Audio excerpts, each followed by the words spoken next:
بسم الله الرحمن الرحيم. السلام عليكم ورحمة الله وبركاته. الحمد لله نحمده ونستعينه ونستغفره ونتوب إليه ونعوذ بالله من شرور أنفسنا ومن سيئات أعمالنا. من يهده الله فلا مضل له ومن يضلل فلا هادي له. والصلاة والسلام على أشرف الأنبياء والمرسلين وعلى آله وصحبه أجمعين. رب اشرح لي صدري ويسر لي أمري واحلل عقدة من لساني يفقه قولي. Amma ba'du. Ya Samarati, Tuan Imam, Tuan Haji Ramli, Nurusi, Tuan Haji Kushairi, seluruh ahli jawatankuasa, tuan-tuan, puan-puan, sahabat-sahabat sidang jemaah yang dirahmati Allah sekalian. Pertama, kita panjatkan rasa syukur kita kepada Allah Subhanahu wa taala dapat sama-sama berhimpun di pagi yang mulai ini di surau kita. Alhamdulillah, seronok tengok 3 saf penuh. Bilang-bilang 1 saf 26 orang, 26 tak bilang tadi. 3 saf 78 orang. Alhamdulillah, ramai semua seronok tengok ramai yang ni. Kita doakan agar kita kata istiqamah di rumah Allah sepanjang hayat kita bila azan dikumandangkan, insya-Allah. Dan subuh ibadat yang paling utama kan, solat subuh jemaah bersamaan dengan solat beribadat seluruh malam. Dapat 2 rakaat sebelum subuh, sedia kita maklum dunia dan isinya pahala besar sangat. Duduk lepas subuh sampai waktu isyraq, dapat solat sunat 2 rakaat, pahalanya haji dan umrah taman yang sempurna. Banyak sangat amalan yang boleh kita laksanakan di awal pagi dan pahalanya Allah gandakan berganda-ganda. Syukur kepada Allah atas nikmat kesihatan, nikmat keimanan dapat hadir ke rumah Allah Subhanahu wa taala, insya-Allah. Pagi ini kita baca hadis dan baca satu ayat Quran kalau sempat. Hadisnya panjang, kisah seorang budak atau disebut sebagai kisah Ashabul Ukhdud. Ashabul Ukhdud. Mungkin saya tak baca matan hadis yang bahasa Arab, baca terjemahan untuk memendekkan waktu. Haddatsana Haddad bin Khalid, haddatsana Hammad bin Salamah, haddatsana Thabit an Abdurrahman bin Abi Layli an Sahib anna Rasulullah sallallahu alaihi wasallam qala kana malikun fi man kana qablakum wa kana lahu sahirun falamma كبر قال للملك إني قد كبرت فابعث إلي غلاما وعلمه السحر. فبعث إليه غلاما يعلمه فكان في طريقه إذا سلك راهب فقعد إليه وسمع كلامه فأعجبه وكان إذا أتى الساحر مر بالراهب وقعد إليه فإذا أتى الساحر ضربه فشكى ذلك إلى الراهب فقال إذا خشيت الساحر فقل حبسني أهلي وإذا خشيت أهلك فقل حبسني الساحر. فبينما هو كذلك إذا أتى على دابة عظيمة قد حبست الناس فقال اليوم أعلم الساحر أفضل أما الراهب أفضل. فأخذ حجرا فقال اللهم إن كان أمر الراهب أحب إليك من أمر الساحر فاقتل هذه الدابة حتى يمضي الناس. Sampai akhir hadis panjang dia. Saya baca terjemahan. Telah menceritakan kepada kami Haddad bin Khalid, telah menceritakan kepada kami Hammad bin Salamah, telah menceritakan kepada kami Thabit daripada Abdurrahman bin Abu Layla daripada Sahib Rasulullah sallallahu alaihi wasallam bersabda, dulu Sebelum zaman kalian ada seorang raja. Dia memiliki tukang sihir. Saat tukang sihir sudah tua, dia berkata kepada rajanya, aku sudah tua, kirimkanlah seorang pemuda padaku untuk aku ajari sihir. Maknanya raja ada tukang sihir. Tukang sihir dah tua, nak mewariskan ilmu sihir pada orang lain. Minta cara orang muda untuk dia ajarkan sihir. Lalu seorang pemuda datang kepadanya. Pemuda datang, ia mengajarkan sihir kepada pemuda itu. Antara tukang sihir dengan si raja, antara tempat rumah raja dan rumah tukang sihir, ada seorang rahib ahli ibadat. Si pemuda itu mendatangi rahib dan mendengar kata-katanya. Dia kagum akan kata rahib, sehingga apabila dia datang pada tukang sihir, pasti dia kena pukul. Nama belajar dengan rahib dulu, tak terus pada tukang sihir. Nak pergi ke tukang sihir, lalu ikut rumah ahli ibadat. Dia belajar dari rumah rahib ahli ibadat. Pemuda itu keluhkan, ceritakan keresahan pada rahib tadi. Kalau pergi jumpa tukang sihir, mesti kena pukul. Kalau dia tahu aku kena belajar dengan rahib. Dia berkata, bila tukang sihir itu hendak mengukulmu, katakanlah, keluarga aku menahanmu, tak bagi pukul.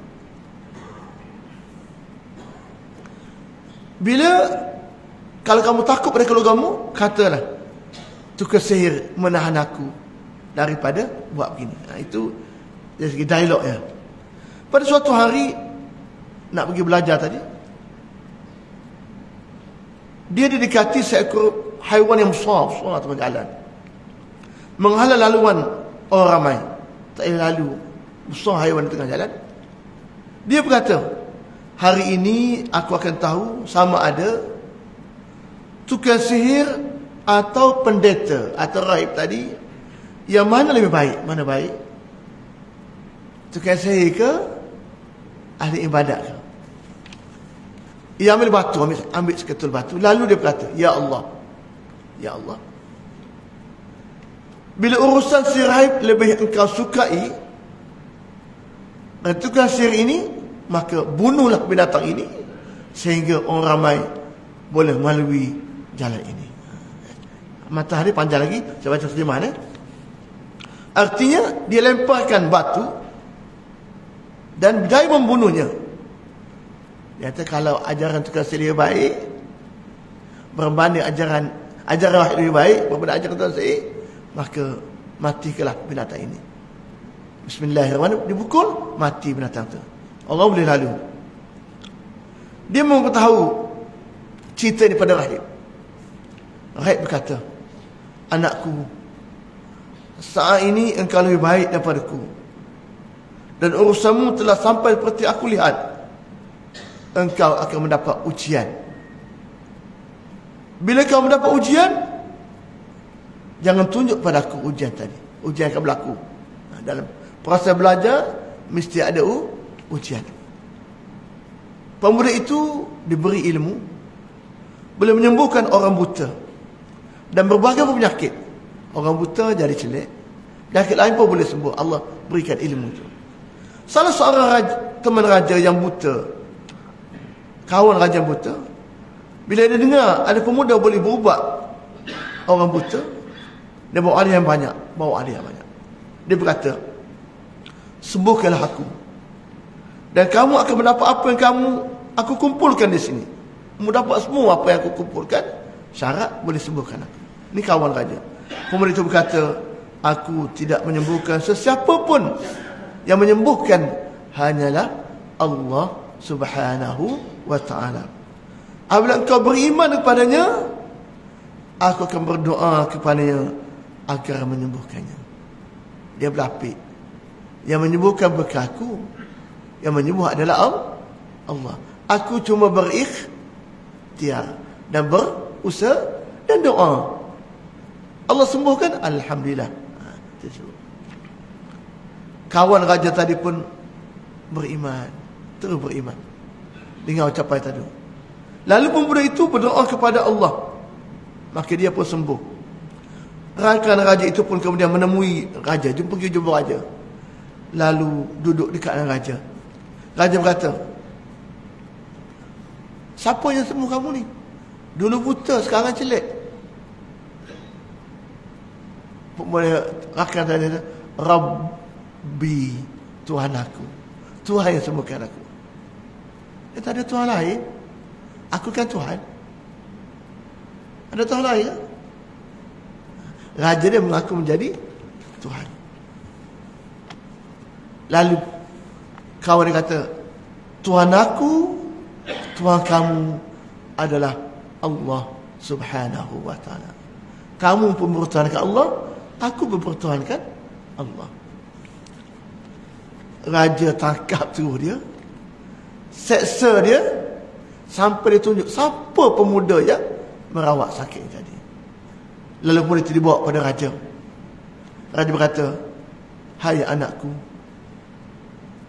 sihirmu sebenarnya yang telah menyembuhkan orang buta, sopak dan apa sahaja penyakit. Yang menyembuh kamu itu sebab kamu belajar sihir, bukan Allah. Sebab dia dah berguru dengan tukang sihir. Pemuda itu kata, bukan aku yang menyembuhkan. Yang menyembuhkan adalah Allah Subhanahu wa ta'ala. Raja menangkapnya dan terus seksanya. Dia menunjukkan pula kepada si rahib. Raja itu pergi pada rahib. Orang alim tanya rahib. Rahib itu didatangkan. Lalu dia kata pada rahib tadi, tinggalkan agama kamu. Tinggal. Keluar agama kamu.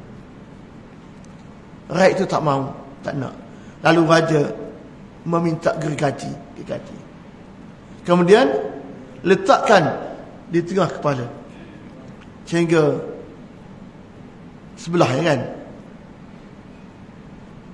Kata, tinggalkan agama. Tinggal. Teman saya tak nak tinggalkan agama. Kemudian buat lagi, cuba lagi. Semuanya tak nak tinggalkan agama yang bertuhankan Allah Subhanahu wa ta'ala pun diukur.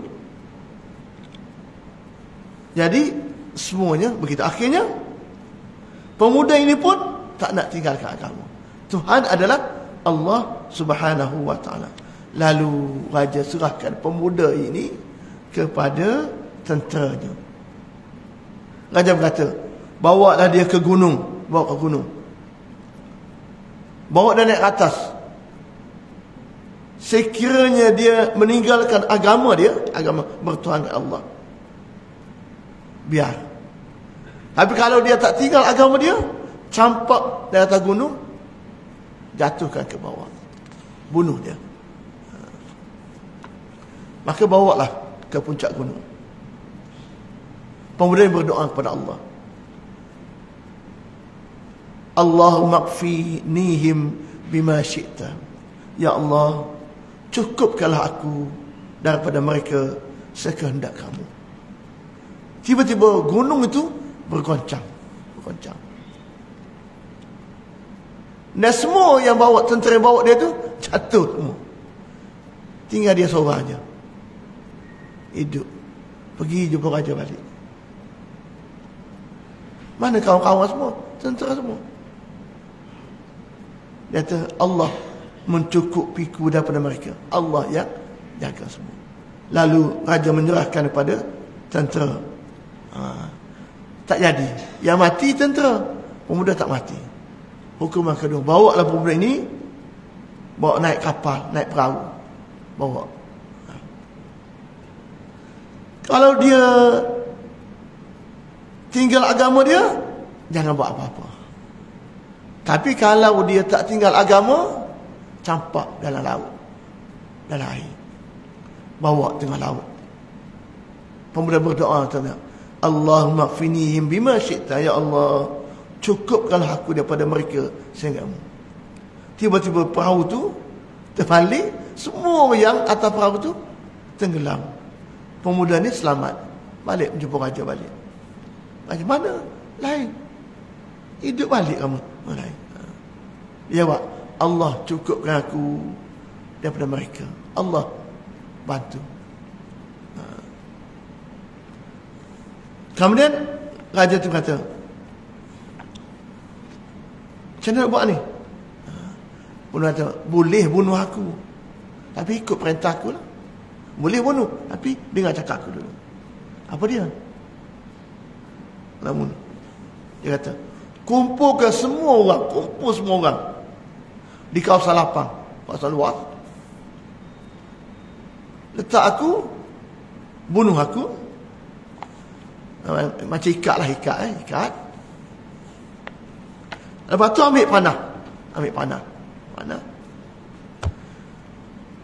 Waktu nak buka panah itu, kena sebut Bismillah, dengan nama Allah, barulah bunuh.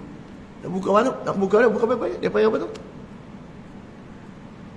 Dia punya kan, tarik tu Bismillah.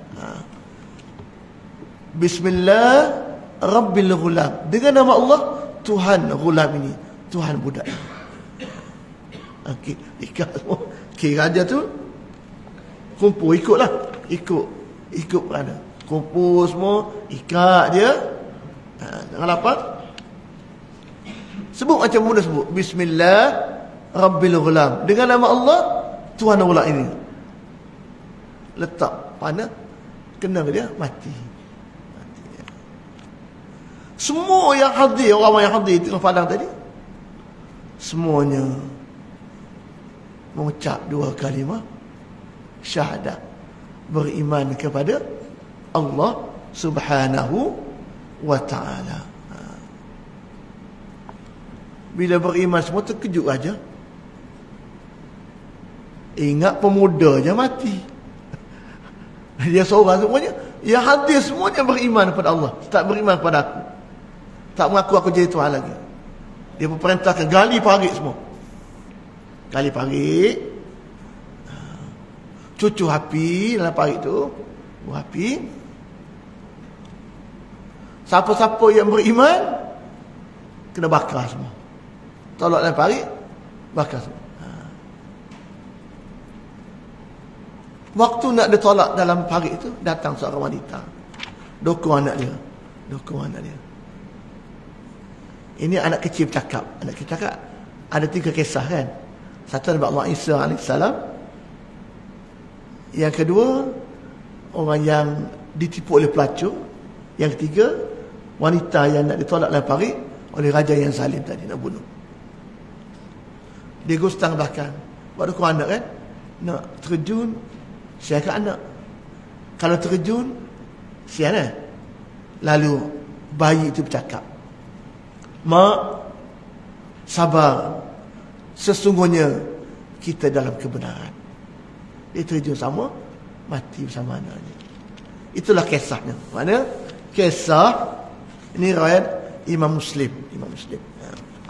Hadis ini. Apa pengajaran? Apa ibrah hadis ini? Pemuda beriman, akhir keimanannya menyebabkan yang lain semuanya turut beriman. Raja yang zalim menghukum yang beriman, semuanya mati kan. Satu, taktik musuh Islam sejak zaman berzaman adalah mensasarkan pemuda. Tukang sihir tadi dah tua, nak ganti dia kalau boleh cari orang Ghulam, orang muda, syabab, pemuda. Sebab apa? Sebab pemuda ini banyak boleh dimanfaatkan. Jadi penggunaan pemuda ini adalah untuk memastikan ilmu itu, ilmu yang sihir itu dapat diteruskan dalam tempoh yang lama. Dan ia boleh merosakkan masyarakat dan ilmu yang dibawa itu. Jadi itulah peranan generasi zaman bersamaan. Kalau pemuda baik, masa depan tempat itu akan jadi baik. Dan kalau pemuda tak dibina dengan perkara yang baik, maka ini akan datang lahir generasi yang mungkin rosak. Jadi penting sangat di sini, satu, membina generasi pemuda yang beriman dan berakhlak mulia. Itulah cabaran saya dan kita semua. Bila kita duduk suram, tak ramai orang muda. Yang ada macam kita lah 50, 60, 70, 80 kan. 30 ke bawah cabaran. Cabaran. Itulah kita sama-sama buat. Sama-sama jangan macam mana nak buat kan. Macam mana nak ikhtiarkan biar orang muda boleh bersama. Jadi kalau pemuda tak ada, akan datang nampak kegelapannya kan. Jadi kalau pemuda boleh kita bina, insya-Allah kita akan membina sebuah generasi kelompok yang baik. Sama-sama kita ikhtiarlah, sama-sama kita ikhtiar. Cara mana itu kita boleh fikir cara bersama kan. Mungkin ada setengah tempat jamu makan budak ramai. Kami cuba jamu makan juga kat surau tu. Masa makan ramai, masa solat semua masbuk. Kata Ustaz bodoh ni, masa makan on time, masa sembahyang mai dulu cik. Orang nak kata akhir baru masuk. Kata perempuan ripuk je muslimat ripuk kat ustaz ni. Tengok perempuan saf belakang, tengok budak-budak ni lambat masuk. Orang tu masuk lambat tak apa, dia kencing lama sikit bilik air kan. Orang muda masuk lambat tak kena kata. Jadi mungkin macam fikirlah. Yang paling pentingnya bagaimana nak mendekatkan pemuda dekat dengan agama. Kalau jauh dengan agama, maka pelapis kita akan makin kurang. Itu satu taktik zaman bersamaan membina generasi pemuda ke arah keimanan kepada Allah Subhanahu wa taala. Satu. Yang kedua, senjata orang mukmin adalah doa. Senjata orang mukmin doa. Tadi kan pemuda tadi, apa pun tindakan dia, doa kepada Allah Subhanahu wa taala. Ya, doa itu adalah senjata orang mukmin. Jumpa binatang besar, ya Allah, ajaran rahib ke betul ke ajaran tukang sihir betul? Tunjukkan aku jalan yang benar. Nak dihukum, ya Allah, beri kebaikan kepada aku. Nak kena bunuh, bismillah rabbil ghulam. Maknanya doa itu tak lekang dari kehidupan orang mukmin. Di samping dia mesti berikhtiar, usaha mesti ada, doa jangan tinggalkan. Macam doa macam pagilah, Allahumma inni as'aluka ilman nafi'an wa rizqan wasi'an wa amalan mutaqabbala kan. Ya Allah, ya Tuhanku, bagi aku ilmu bermanfaat, rezeki yang luas, amalan yang diterima oleh Allah Subhanahu wa taala. Jadi kita jangan berhenti berdoa. Jangan putus asa walaupun rasa macam tak makbul je, tak apa, jangan. Kita kena husnuzan kepada Allah Subhanahu wa taala. Mungkin Allah tak terima sekarang, Allah terima lepas kita mati. Mungkin Allah terima sekarang, Allah terima juga di akhirat. Jadi itu adalah kehendak Allah Subhanahu wa taala. Dari tugas kita jangan putus asa dari bergantung kepada Allah, antara bentuk doa kita kepada Allah Subhanahu wa taala. Itulah tanda kita orang yang beriman dan bergantung kepada Allah Subhanahu wa taala. Dan doa pula mesti dengan usaha. Tadi dia baca doa, ambil batu baru campak.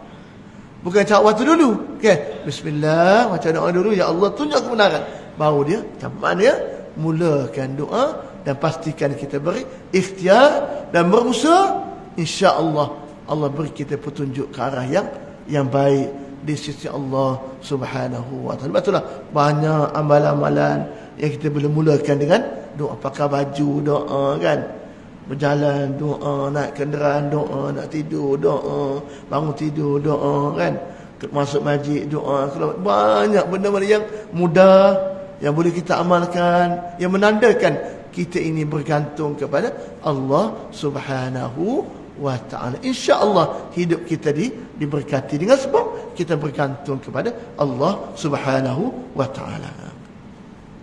Yang ketiga,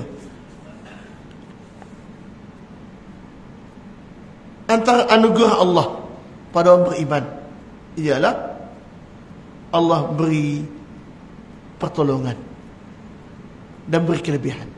Itu anugerah Allah Subhanahu. Itu namanya barakah, keberkatan.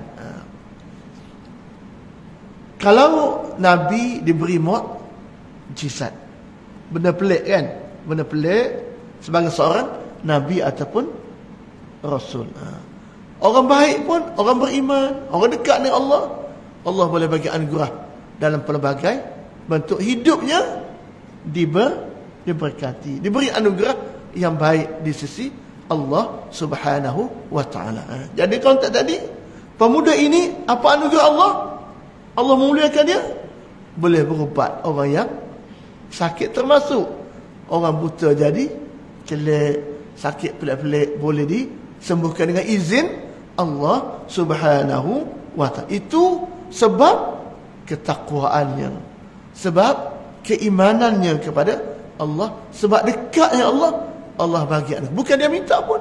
Ya Allah bagi aku hebat, ya Allah bagi aku, tak minta pun, tapi Allah anugerah. Maknanya bersama keimanan, bersama ketakwaan, pasti ada anugerah daripada Allah. Mungkin kesihatan kita baik, mungkin hidup kita menjadi tenang, mungkin hidup kita tak serabut, mungkin apa kita buat pun mudah urusan, disebabkan ketakwaan kita, keimanan kita kepada Allah Subhanahu wa ta'ala. Itu anugerah Allah pada orang yang beriman, pasti ada. Bentuknya pelbagai bentuk. Jadi keyakinan kita ada, mesti kuatkan keimanan kita kepada Allah dan yakin Allah pasti tolong orang yang baik dan dekat hubungan dengan Allah Subhanahu wa ta'ala. Itu yang ketiga. Yang keempat,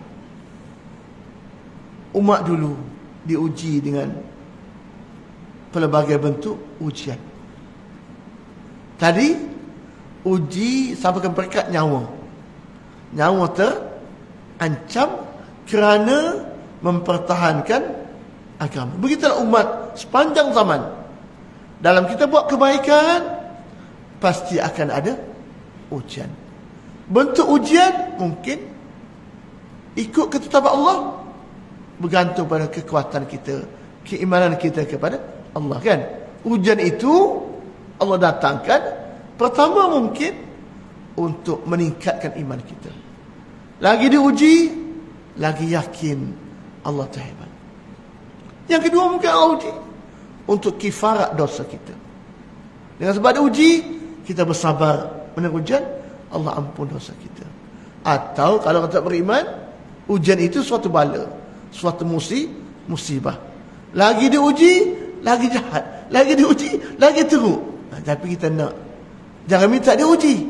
Tapi bila dia uji, minta Allah jaga kita, jaga iman kita, jaga agama kita. Jadi ujian itu adalah suatu perkara yang berlaku sepanjang masa dalam hidup kita, yang pasti kita mesti yakin bahawa setiap ujian itu adalah untuk memberi kita suatu kebaikan. Sama ada ujian sakit, ujian susah, kan? Ujian, macam-macam bentuk ujian yang Allah datangkan pada kita. Tapi kita hadapilah ujian itu dengan penuh keimanan, dengan penuh ketakwaan kepada Allah, untuk memberi kita kebaikan di sebalik ujian yang Allah datangkan kepada kita, kan? Macam dah tahun lepas ujian COVID, rahmat COVID macam-macam dapat, kan?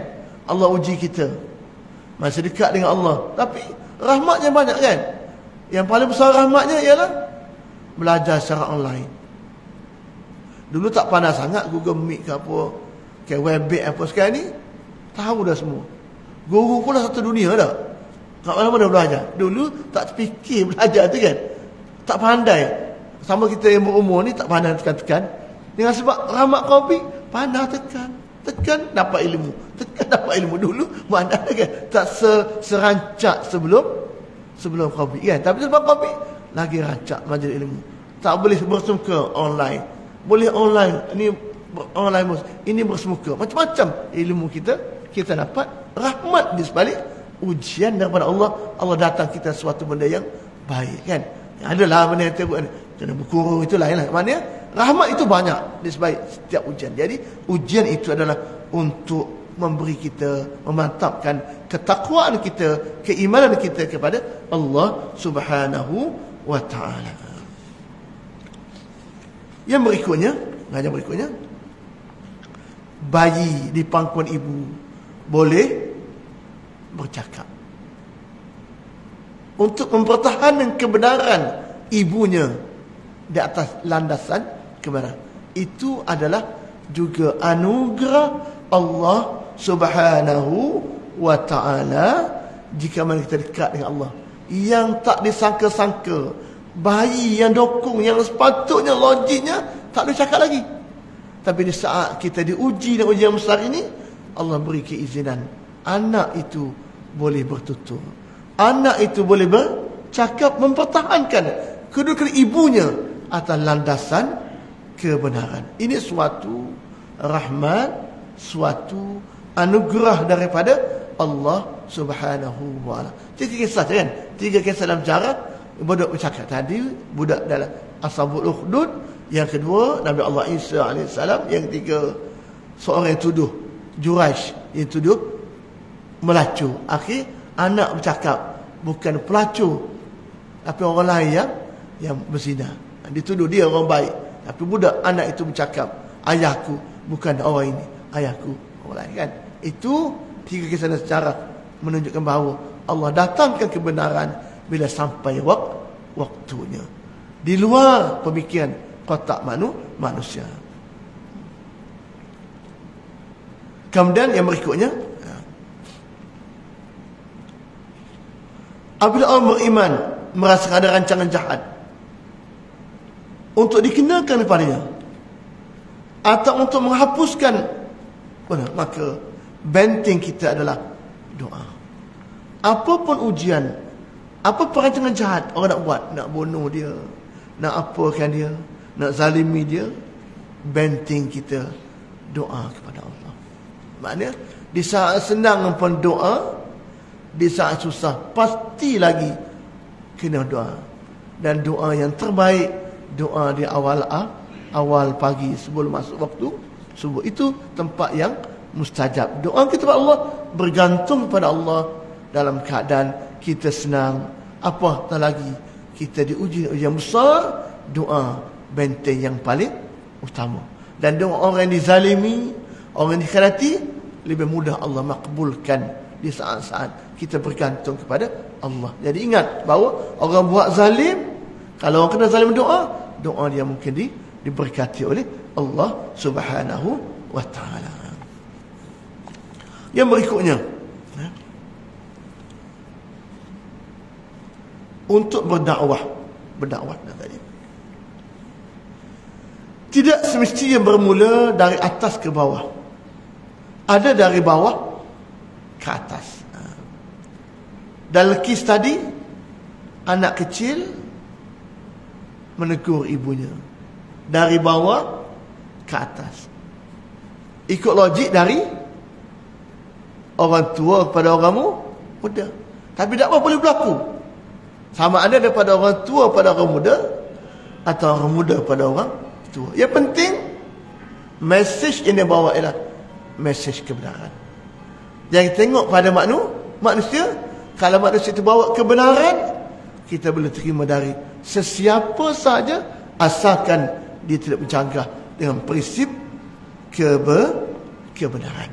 Jadi dakwah jangan tengok pada manusia, tapi tengok kepada apa yang baik ini tuturkan untuk membina suatu kebenaran. Jadi itu yang paling penting dalam kerja dakwah. Boleh berlaku dalam pelbagai bentuk, kan? Dalam pelbagai bentuk, metod, usaha. Yang paling penting dakwah itu adalah suatu perkara yang membawa kepada kebenaran. Akhir sekali, dalam apapun urusan, sebaiknya kita mulakan dengan Bismillahirrahmanirrahim. Tadi Bismillah Rabbil Ghulam, dengan nama Allah Tuhan Ghulam. Kita mulakan urusan kita dengan kalimah Bismillahirrahmanirrahim, kan? Nak makan, nak bergerak, nak apa, kan? InsyaAllah hidup kita itu akan ada keberkatan pada amalan yang kita lakukan. Sebab Nabi sebut la an yahdiyallahu bika rajulan khairul laka min an yakuna laka humrun na'am. Dengan sebab usaha dakwah kamu, seorang lelaki mendapat petunjuk daripada Allah Subhanahu wa taala adalah lebih baik daripada unta merah, unta yang paling mahal di sisi orang Arab. Maknanya dengan sebut nama Allah, dengan mendekat kepada Allah itu lebih baik dalam setiap tindakan yang kita lakukan. Mana mulakan urusan kerja kita dengan lafaz Bismillahirrahmanirrahim. Hidup kita mudah-mudahan diberkati oleh Allah Subhanahu wa taala. Itu hadis yang berkaitan dengan kisah bagaimana dakwah boleh berlaku, Islam boleh tersebar walaupun meninggal seorang muda, akhirnya satu kampung memeluk agama Islam, walaupun akhirnya dihukum dengan gali, parit, bunuh semua, matinya mati syahid demi untuk menjaga agama Allah, dan akan ganti oleh generasi akan datang yang meneruskan kerja-kerja agama. Itu satu kisah. Yang kedua, saya baca satu ayat Al-Quran. Kalau kita buka Al-Quran, surah Hud ayat yang ke-6, ya. Surah ayat ke-6. Satu ayat je, ya, sebagai pedoman. A'udzu billahi minasyaitonir rajim. Bismillahirrahmanirrahim. Wa ma min dabbatin fil ardi illa 'ala Allahi rizquha wa ya'lamu mustaqarraha wa mustawda'aha kullun fi kitabim mubin. Maksudnya, dan tidak ada sesuatu pun makhluk yang bergerak, yang bernyawa di muka bumi ini melainkan semuanya dijamin rezeki oleh Allah. Allahi rizku, ada rezeki. Semua makhluk di bumi yang hidup ini akan ada rezekinya. Wa ya'lamu mustaqarrah, dia mengetahui tempat kediamannya, tempat penyimpanannya. Semuanya itu tertulis fi kitabim mubin, dalam kitab penyata di Lauh Mahfuz. Rezeki kita Allah tetapkan di Lauh Mahfuz. Hud ayat ke-6. Ayat ini dari kita tadabburnya menunjukkan bahawa Allah jamin rezeki setiap makhluk yang hidup di bumi ini. Semua makhluk yang bernyawa, yang hidup, pasti akan ada rezeki. Dabbah itu maknanya semua yang melata, semua yang bergerak, semua yang menjalan, semua yang merangkak, semuanya Allah tetapkan rezekinya secara teratur. Burung, lembu, kambing, kucing, kita pun ada rezeki yang Allah tetapkan sejak itu. Ikan di lautan, semuanya ada rezeki. Begitulah dengan manusia pun ada rezekinya. Itu satu. Janji Allah pasti ada rezeki sebab Allah tak di Lauh Mahfuz. Oleh itu rezeki Allah itu luas. Rezeki Allah satu. Yang kedua, rezeki Allah luas. Luas rezeki itu menurut ulama, rezeki ialah apa sahaja yang kita dapat rasakan manfaatnya, sama ada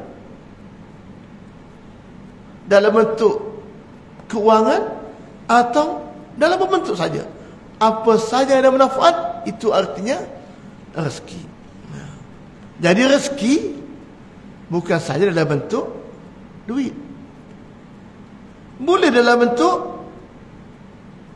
kesihatan, boleh dalam bentuk anak-anak yang berjaya, boleh dalam bentuk kelapangan hidup. Jadi konsep rezeki itu amat luas. Mungkin panjang umur, itu semua rezeki daripada Allah Subhanahu wa ta'ala. Ada dalam bentuk fizikal, ada dalam bentuk kerohanian. Bentuk yang pentingnya semua yang mendatangkan manfaat baik dalam hidup kita dianggap sebagai rezeki di sisi Allah Subhanahu wa ta'ala. Mungkin orang ni kaya, orang ni miskin, kan? Tapi rezeki dia miskin tapi sihat, datang surau, datang majlis, tak tension. Mungkin orang kaya, banyak rezeki dia, mungkin ada masalah. Jadi semua itu bentuk-bentuk rezeki yang mesti kita faham. Dua. Yang ketiga, Ayat ini mengajar kita, bila Allah bagi rezeki, Allah bagi nikmat, kita tunjukkan rasa syukur kita kepada Allah. Buktikan dalam bentuk kesyukuran kita kepada Allah. Syukur itu boleh kita tunjukkan dalam bentuk peribadatan kita, kepatuhan kita, ketundukan kita kepada Allah. Maknanya dengan sebab rezeki ini, tanda syukur kita, jaga solat kita, jaga ibadat kita, jaga amalan kita. Alhamdulillah. Itu tanda syukur nikmat rezeki, anugerah daripada Allah Subhanahu wa taala. Yang keempat, apa sebab, apa faktor Allah lapangkan rezeki yang kita? Bagaimana rezeki nak dapat pada kita? Ada 10 sebab disebut para ulama bagaimana rezeki itu boleh datang. Kalau sempatlah. Satu, bertakwa kepada Allah Subhanahu wa taala dan ikut perintah Allah. Ini kita baca ayat 1000 dinar At-Talaq ayat 2 3. Wa man yattaqillah yaj'al lahu makhraja wa yarzuqhu min haitsu la yahtasib. Dan siapa yang bertakwa kepada Allah, yaj'al lahu makhraja, akan ada padanya jalan keluar. Wa yarzuqhu min haitsu la yahtasib, Allah anugerah padanya rezeki yang tidak terlintas pada hatinya. Dalam itu bentuk pertama, konsepnya mesti kita bertakwa kepada Allah.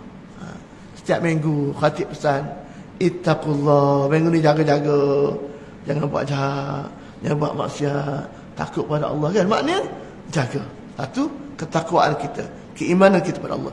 Dengan sebab itu Allah bagi rezeki. Bentuk rezeki itu pelbagai. Satu, yang kedua, berusaha mencari rezeki yang halal dan baik. Usaha rezeki yang halal dan baik, dan bertawakal kepada Allah. Ayat disambung tadi, wa man yatawakkal 'ala Allah fa huwa hasbuh, innallaha balighu amri qad ja'ala Allahu likulli syai'in qadra. At-Talaq ayat ketiga. Maknanya tawakal kepada Allah, usaha cari yang halal, Allah datangkan rezeki kepada kita. Maknanya niat kita nak cari rezeki yang halal. Lepas berusaha, kita berdoa, kita bertawakal, insya-Allah Allah datangkan rezeki pada kita dalam bentuk-bentuk yang tadi. Yang ketiga, banyak beristighfar dan bertaubat kepada Allah. Nabi menyebutkan hadisnya, man aktsara minal istighfar ja'alallahu lahu min kulli hammin farja wa min kulli dhiqin makhraja wa razaqahu min haitsu la yahtasib. Rawi Ahmad. Sesiapa yang membanyakkan istighfar, ja'alallahu lahu min kulli hammin farja, Allah bagi pada jalan keluar dari setiap kesedihan. Wa min kulli dhiqin makhraja, dan kelapangan daripada setiap kesempitan. Wa razaqahu min haitsu la yahtasib, Allah bagi rezekinya dari arah yang kamu tidak sangka.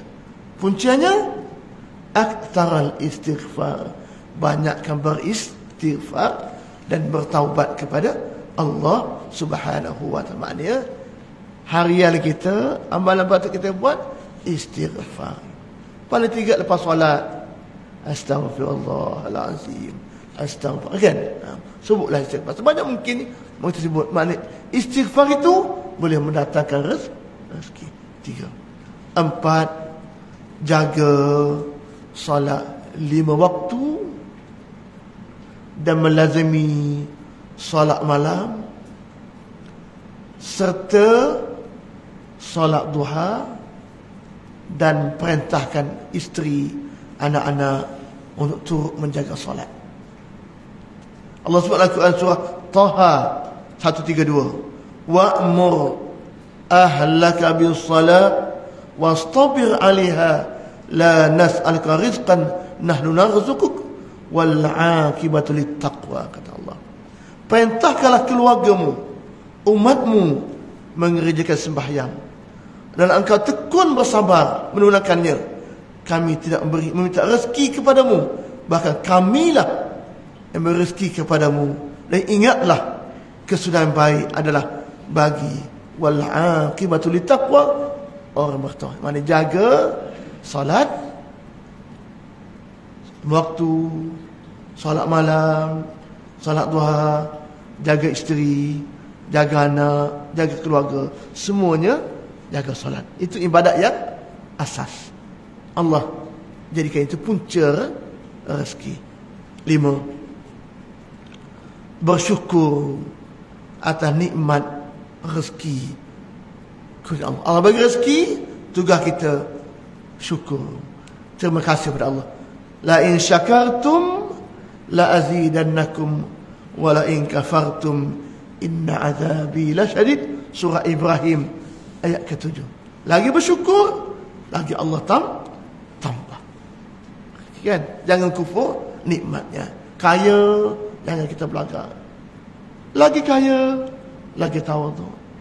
Lagi dapat kelebihan, lagi rendah diri kita kepada Allah Subhanahu wa ta'ala. Itu sikap orang yang bersyukur kepada Allah. Alhamdulillah, hidup ini senang, mudah kan? Lepas makan nasi, alhamdulillah, kenyang makan kan? Mana syukur. Seorang makan, keluar balik kita makan, kenyang, syukur kan? Jumpa tengok makan, tak ada pantang-pantang, boleh makan semua, alhamdulillah kan? Nak ke mana pun boleh pergi, duit bukan ada sangat, tapi ada, senyum kan, seronok. Itu tanda syukur nikmat Allah kan? Habis pun dia, alhamdulillah, selamat sampai. Ngantuk bawa kereta tapi selamat juga dah. Jaga syukur kan? Jadi kita syukur nikmat kan? Itu tanda kita ingat pada Allah. Allah bagi kita ingat. Yang keenam, jaga hubungan silaturahim dengan keluarga terdekat. Jangan putus hubungan dengan keluarga. Kan? Sepupu kita, dua pupu kita, mak saudara, pak saudara, jaga hubungan. Nabi sudah hadis, man ahabba an yubsata lahu fi rizki wa yunsa'a lahu fi athari falyasil rahimahu, kata Nabi. Siapa nak Allah lapangkan pintu rezeki untuknya, dipanjang umurnya, falyasil rahimahu, hubungkanlah hubungan silaturahim. Dalam konteks kita, adab kita kan, adab kita, orang jemput kenduri, kita datang. Tama-tama keluar, kecuali ada masyarakat. Yang kedua, ada orang mati, tamat keluarga datang. Dua majlis ini ramai ada. Kenduri kahwin ramai ada. Jumpa semua. Mati ramai ada kan. Dua ni kalau tak ada masyarakat, tak ada halangan, ikhtiarkan boleh sampai. Bawa anak kita, ni boleh kenal, lama tak jumpa, berkumpul, boleh cerita kan. Nak ziarah rumah tak sempat mungkin. Ataupun dalam konteks banyak teknologi kan, boleh video call, boleh apa kan. Yang penting jangan putus hubungan silaturahim. Pertama-tama keluarga terdekat. Sekarang generasi pertama kita okey, kita adik-adik kita, sepupu kadang-kadang, anak kita dengan anak orang lain, anak abang kita, kalau tak ada hubungan, lepas kita mati tak berhubung. Lapis ketiga pula, dua pupu, lagi jauh. Lapis keempat pula, tiga pupu, lagi jauh. Jadi kalau boleh ramai, alhamdulillah kan. Jadi lapis pertama kadang-kadang, bila kita tak ada dah, kita jangan bawa anak, tak kena dah, tak berhubung dah lama-lama. Ya, itulah masalah. Saya pun sama. Masa kecil buka pintu kereta naik semua dah. Masa besar jom, jangan kawan lah. Saya pun salah sama dah. Nak jom ikut, malah kan. Ada kata, kenapa abang tak beritahu awak? Appointment dulu kita. Itu sama, saya pun sama masalah kan. Sama kan. Itulah tabaran kita, tabaran teknologi dah. Kalau pergi pula tak cakap, dia cakap dengan handphone je. Duduk semua kan. Ini cabaran kita lah. Kita sama-sama kita ikhtiar, sedapat yang kita paling tidak sekali-sekala kena kan, insya-Allah. Atau sampai-sampai kadang anak malas dia, abah nak singgah pula dah, nak cepat sampai. Dia lalu singgah, jom singgah. Tak payah singgah lah abah. Kalau kata singgah sekarang, bila lagi? Masuk jalan tengah berjalan dia singgah kan. Dia malas duduk lama. Dia ada projek dia kat rumah tu. Itulah cabaran kita. Sama-sama lah. Haji saya pun sama juga. Cabaran yang sama kan. InsyaAllah. Kita cuba ikhtiar. Fal yasil rahimahu. InsyaAllah. Yang ketujuh, berinfak. Bersedekah. Sedekah itu satu infak. Atau buat kebajikan. Satu cara untuk. Buatnya Allah ganti. Buatnya Allah ganti. Pasti Allah ganti. Ganti itu dalam pelbagai bentuk yang Allah nak bagi kan. Kalau surah Saba ayat 39. Qul inna rabbi yabsutur rizqa liman yasha' min ibadihi wa yaqdiru lahu wa ma anfaqtum min syai'in fa huwa yukhlifu wa huwa khairur raziqin. Katakanlah, sungguh Tuhanku melapangkan rezeki, membatasi bagi siapa yang dikehendaki dan antara hamba-hambamu, dan apa sahaja yang kamu infak fa huwa yukhlifu, Allah akan ganti. Wa huwa khairur raziqin. Allah itulah pemberi rezeki terbaik. Kita infak, Allah ganti. Kita infak, Allah ganti. Bentuk ganti itu Allah yang akan bagi. Jadi keyakinan itu payah kan. Nak yakin tu payah. Kita nampak bagi, hilang. Bagi, susut kan. Jadi Allah kata Allah ganti. Ganti itu Allah janji kan. Yang ke-8, kita cepat sikit, lewat dah. Jangan dengki pada orang lapang rezeki. Jangan dengki. Jangan dengki pada orang yang Allah lapang rezeki. Dia rezeki banyak. Masyarakat kita dengki tak? Cari bomo, cari sata kan. Ada pula kan. Tak nampak klinik dia, tak nampak kedai dia. Jangan. Yang ada, Allah akan ada rezeki untuk kita. Jangan dengki pada orang yang Allah bagi rezeki yang lebih daripada kita. Kalau sifat dengki kita, kita yang buruk kan. Buang sifat itu. InsyaAllah Allah bagi pada kita. Dia dengki, dia dapat, alhamdulillah, syukur, mudah dia, minta Allah berkati rezeki dia kan. Jadi jangan ada sifat dia bagi pangkat ke, bagi dudukan, bagi apa, jangan dengki. Yang ke-9, kita balik pada cerita tadi, banyak berdoa kepada Allah Subhanahu wa ta'ala. Doa jangan lupa kepada Allah. Yang ke-10, antara juga yang mungkin susah lah kan, buat haji dan umrah kan. Itu satu kaedah yang berlaku kan.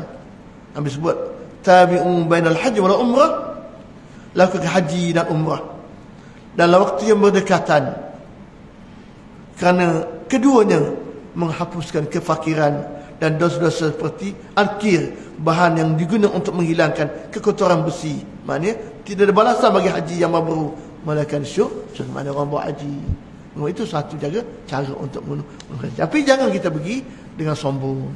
Niat kita untuk beribadat kepada Allah Subhanahu wa ta'ala, bukan untuk kita membanggakan diri dengan apa yang kita lakukan. Niat kita untuk mendekatkan diri dengan Allah dan sentiasa husnuzan dengan Allah, sangka baik dengan Allah Subhanahu wa ta'ala. Rezeki Allah bagi dalam pelbagai bentuk, bukan dalam bentuk duit, dalam bentuk yang pelbagai. Yang penting syukur nikmat rezeki daripada Allah. Jadi itulah pagi ini kita faham dua perkara. Satu, cerita Ghulam dengan sebab dia ramai masuk Islam.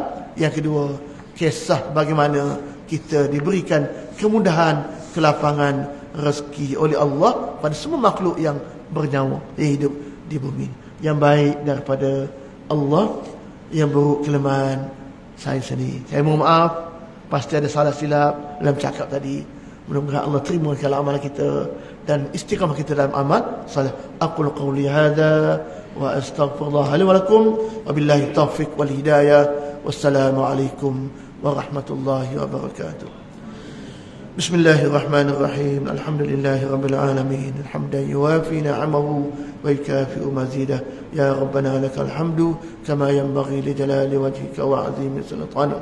Allahumma inna nas'aluka 'ilman nafi'a wa rizqan wasi'an wa 'amalan mutaqabbala.